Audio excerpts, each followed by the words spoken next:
I'm Rene Jones, and these are stories from my consulting journey. I've been consulting since 1998, almost 30 years now, and over that time I've picked up a lot of stories. Some funny, some painful, and some that taught me big lessons. This is the first one. If you don't feed the monsters in the warehouse, they will eat the customers. A field story submitted by a warehouse consultant. I've learned something after decades inside warehouses. The monsters aren't forklifts. They aren't broken conveyors. They aren't even bad inventory. The real monsters are small problems that nobody feeds. And if you don't feed them early, they grow hungry enough to eat your customers. This story starts in Milwaukee, Wisconsin. Cold air, gray sky, and a warehouse that felt tired before I even walked through the doors. The CEO had flown me in because orders were late, customers were angry, and everyone had decided the warehouse supervisor was the problem. You know the type, the guy everyone blames because he's closest to the chaos. His name doesn't matter, but the look on his face did. He wasn't lazy, he wasn't arrogant, he was exhausted. Earlier that day, I sat in a conference room with the CEO and CFO. They had spreadsheets open like autopsy reports. Inventory accuracy is terrible. Labor costs are out of control. Customer complaints doubled, and eventually the conversation landed where these conversations always land. We think we need to let the warehouse supervisor go. I didn't argue. I didn't agree, because in consulting you learn that sometimes the person everyone wants to fire is just standing in front of a system nobody wants to fix. That evening, the supervisor invited me to dinner with his wife and daughter. I hesitated, because earlier that day, we had already discussed terminating him, but I went anyway. Consulting isn't about spreadsheets, it's about people. We sat at a small kitchen table. His daughter Kelly talked about school projects. His wife smiled politely but watched him the whole time, like she knew something was wrong. They hired me as a warehouse supervisor, he said, but my first day, a driver didn't show up. So they handed him a clipboard. No training, no ride-along, no route planning. Just you'll figure it out. He told me he had never driven a large truck before. He was nervous but didn't want to look weak, so he drove. He made it to the first stop without incident, and that's when the monsters introduced themselves. He went to open the back of the truck. The door jammed.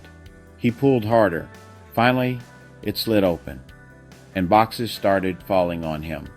Literally. He told me he stood there with packages hitting his shoulders thinking, is this what I signed up for? Then he said something I'll never forget. From that day, stuff has just kept falling on me. He didn't mean boxes. He meant everything else.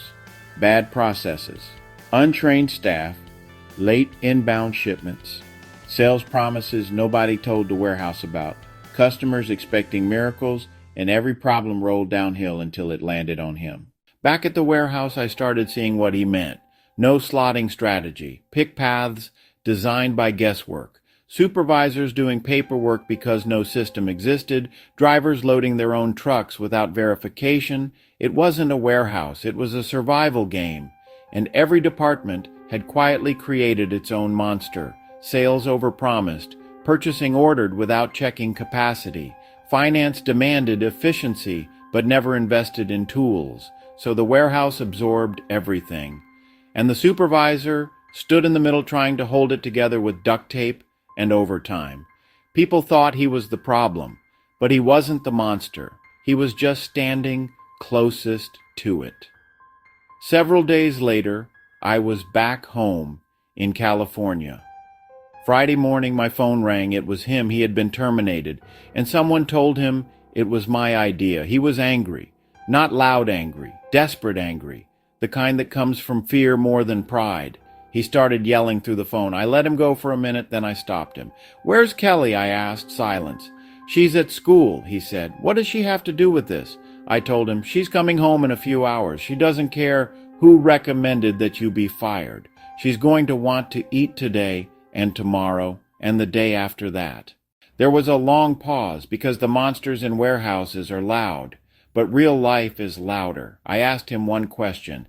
Are you going to stay on this phone blaming me? Or are you going to go find a job where packages don't fall on you every day? The anger left his voice. He apologized. And he hung up. Everyone thinks warehouses fail because of people, lazy workers, bad supervisors, unmotivated teams.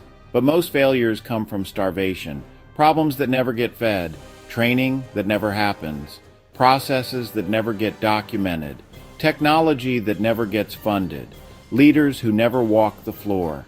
And those problems grow. They become monsters. At first, they eat morale. Then they eat productivity. And eventually, they eat customers. A few months later, I heard he found a new job, smaller company, better leadership, less chaos. And he told someone I knew, for the first time, nothing's falling on me. That stuck with me, because warehouses don't break overnight. They decay slowly, one unfed problem at a time. If you ignore small operational monsters long enough, they don't just hurt your team. They turn into late shipments, wrong orders, angry customers, lost business, and eventually, layoffs. If you don't feed the monsters in the warehouse, they will eat the customers. Because monsters are just problems waiting too long to be solved. Feed them early. Train people before they fail. Fix processes before they collapse.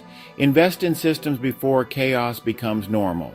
And most importantly, don't blame the person standing closest to the fire when the whole building is burning. I still think about that dinner in Milwaukee. A supervisor who wasn't perfect, a company that wasn't malicious, just a warehouse full of hungry problems nobody wanted to own. And that's the thing about this industry.